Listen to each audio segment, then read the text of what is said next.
Olá, querido amigo, tudo bom? Que alegria estar com vocês em mais um dia estudando a lição de Escola Sabatina.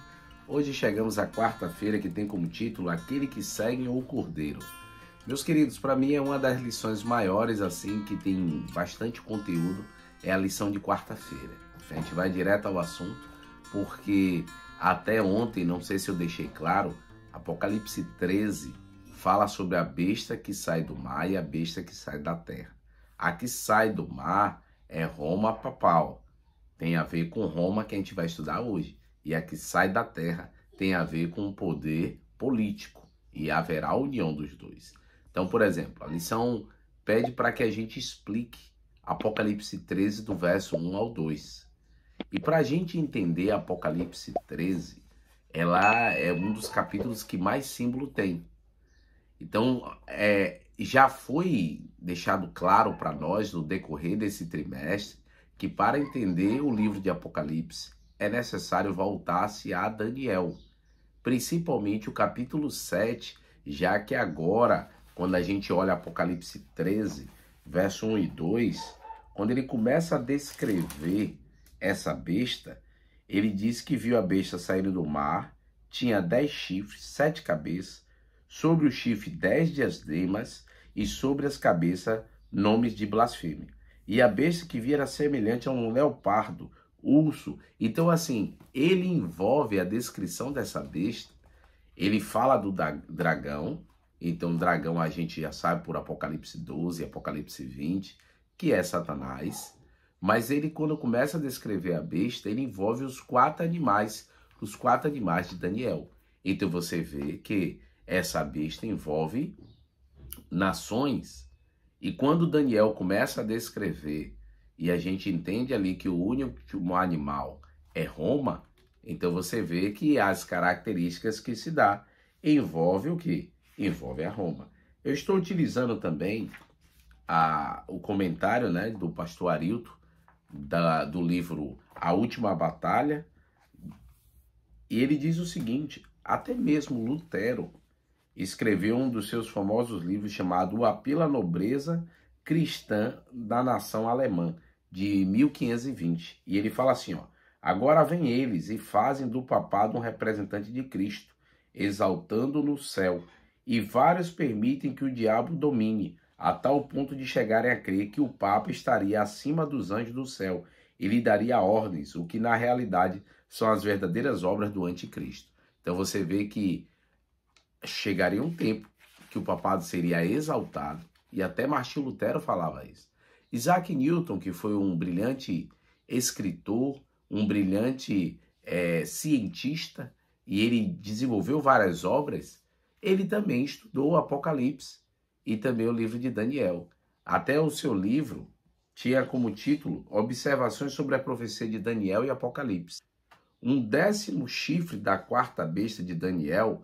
Ao mencionar esse chifre, ele declara: por seus olhos era um vidente, e por sua boca falava insolência e mudava os tempos e a lei.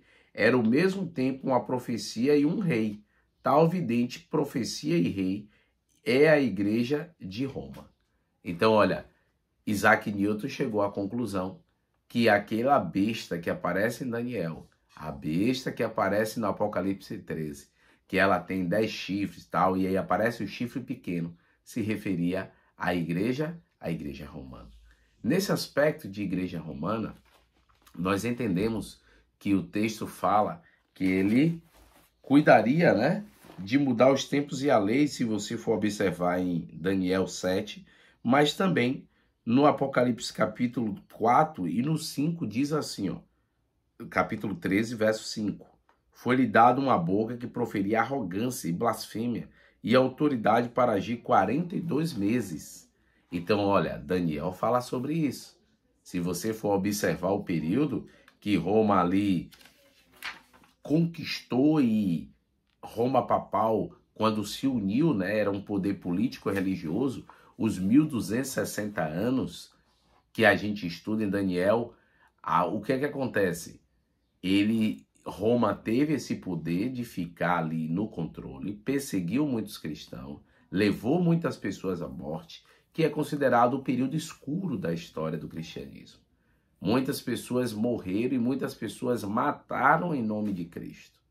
E aí agora diz que ele teria uma ferida, né? Haveria uma ferida na cabeça, mas que se cicatrizaria. Que ferida seria essa? Essa ferida a gente destaca pelo período onde Roma ela perdeu o seu poderio, essa ferida mortal de Apocalipse 13:3. Quando no ano de 1798, 15 de fevereiro de 1798, o Papa então foi preso. Por quem? O Papa Pio VI foi preso por ordem de Napoleão Bonaparte. Ali diminuiu o poderio de Roma papal. Mas quando foi depois, eles retornaram ao seu poder. Essa ferida cicatrizou-se, mas nós acreditamos que hoje, né, não há essa união ainda política religiosa, mas isso acontecerá no tempo do fim e virá por meios de decretos. A gente precisa estar atento a isso. Um outro aspecto da lição de hoje é porque a gente fala da ferida, né? Fala sobre esse aspecto de Apocalipse 13:3, só que aí a lição tem como título aqueles que seguem o Cordeiro. Então, quando você olha para Apocalipse 14:4, olha o que é que diz, preparando para as 3 mensagens angélicas, são antes de começar a mensagem dos 3 anjos, ele fala sobre o Cordeiro e seus remidos. E no verso 4 fala, são esses os que não se macularam com mulheres, porque são castos, são esses os seguidores do Cordeiro, por onde quer que vá, são os que foram remidos dentre os homens, primícias para Deus e para o Cordeiro. Quando fala, querido, que não se contaminou com mulher, você sabe que mulher envolve igreja.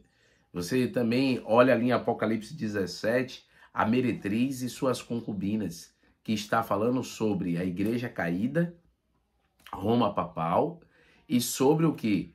O espiritismo, a tríplice mensagem do mal, né? Carrega aí a mensagem contra Deus, que é o que? Roma papal, o protestantismo apostatado e o espiritismo. Aqueles que não se contaminaram com isso, permaneceram-se firmes e pregaram as 3 mensagens angelicais, esses farão parte do grupo do Cordeiro.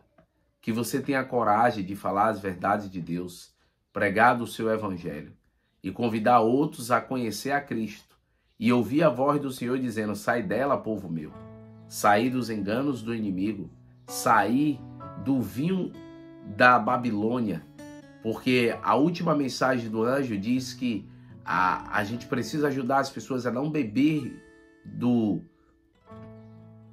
vinho da Babilônia.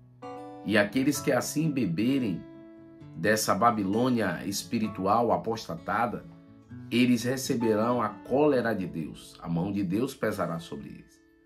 Desperta, povo de Deus. O tempo do fim está chegando. E a gente precisa proclamar e ajudar as pessoas a ter um encontro verdadeiro com Cristo Jesus. Você crê nisso? Ore comigo neste momento. Querido Deus, ó Pai, abençoe a cada amigo que está participando conosco, que eles possam compreender a Tua palavra, que eles possam avançar em fé e que Teu Espírito Santo permaneça conosco no nome de Cristo Jesus. Amém, Senhor. Deus o abençoe, queridos. Tchau, tchau.